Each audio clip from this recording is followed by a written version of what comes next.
नमस्ते दोस्तों, आज के इस डेमो में हम सीखेंगे कि OWASP बुक्स में कंपनी का लेजर कैसे मैनेज किया जाता है।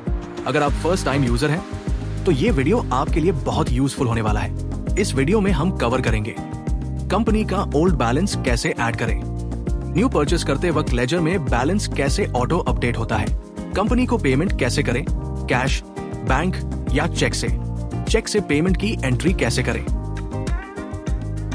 सबसे पहले अकाउंट्स सेक्शन में जाकर कंपनी लेजर पर क्लिक करें, फिर कंपनी का नाम टाइप करें और एंटर दबाएं। बाकी जानकारी भरें और सबमिट करें। अब जिस तारीख तक का पेमेंट ड्यू है वो डेट सिलेक्ट करें।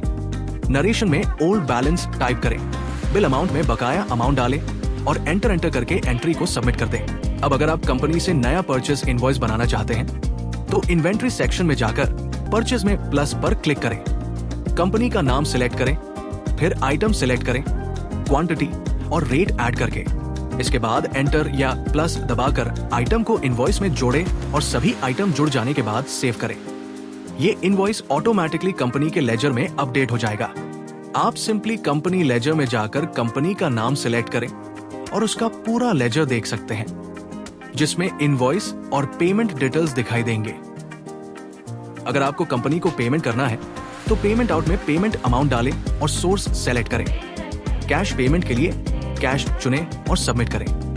बैंक ट्रांसफर के लिए अगेन पेमेंट आउट सेक्शन में जाएं।